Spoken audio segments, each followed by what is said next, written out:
Karbohidrat merupakan senyawa penting yang terdapat di alam. Unsur-unsur yang terdapat pada karbohidrat berupa karbon, hidrogen, dan oksigen. Karbohidrat sangat dibutuhkan oleh makhluk hidup karena memiliki beberapa fungsi utama. Di antaranya sebagai bahan bakar di dalam tubuh, cadangan makanan, dan materi pembangun sel tubuh.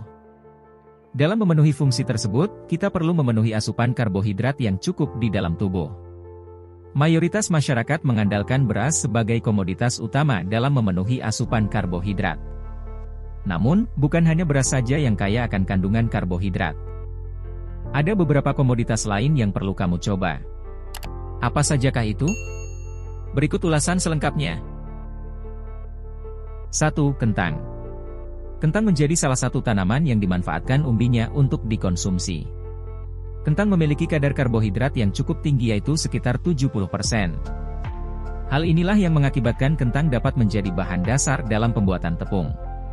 Karena memiliki kadar karbohidrat yang tinggi, tanaman dengan nama latin Solanum tuberosum ini dapat menggantikan sumber karbohidrat lain, seperti beras, jagung dan gandum. 2. Pisang. Pisang termasuk dalam jenis buah-buahan yang memiliki kandungan karbohidrat yang tinggi.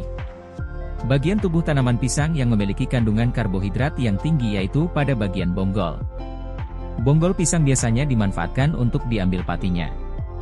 Berdasarkan penelitian, bonggol pisang mempunyai kandungan pati sebesar 45,4%. Perlu diketahui, pati merupakan jenis karbohidrat kompleks yang tidak larut dalam air, berwarna putih, tidak memiliki rasa dan tidak berbau. 3. Jagung. Tanaman jagung termasuk salah satu tanaman pangan yang paling penting. Sehingga tak heran beberapa daerah di Indonesia memanfaatkan jagung sebagai pangan pokok.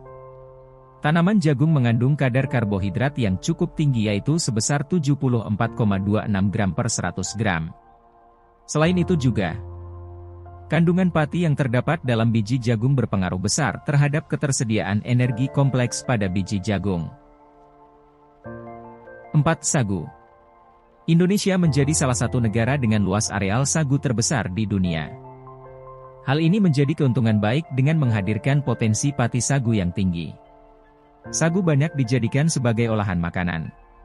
Selain dijadikan sebagai olahan makanan, sagu dapat dijadikan sebagai pembuatan etanol untuk menggantikan bahan bakar minyak. Hal ini dikarenakan sagu memiliki kandungan karbohidrat yang tinggi. Etanol merupakan bahan kimia yang bersifat cair yang diperoleh dari hasil fermentasi karbohidrat berupa pati dengan bantuan mikroorganisme.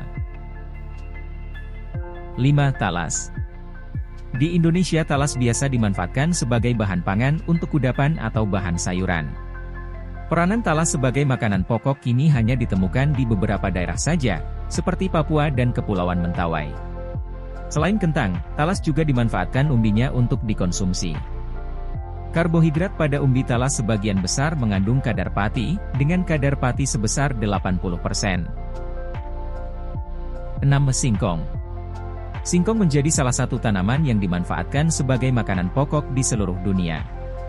Selain dimanfaatkan sebagai makanan pokok, singkong juga dimanfaatkan sebagai bahan baku industri dan pakan ternak. Umbi singkong mengandung karbohidrat yang sangat tinggi yaitu sekitar 34-38 gram serta mengandung energi sekitar 146-157 kal per 100 gram. Kehidupan makhluk hidup tidak pernah terlepas dari namanya karbohidrat. Dengan adanya komoditas-komoditas sumber karbohidrat tersebut, sekiranya dapat memenuhi kebutuhan karbohidrat makhluk hidup di seluruh dunia. Sekian video dari Fakta Unik. Terima kasih dan happy watching guys. See you guys.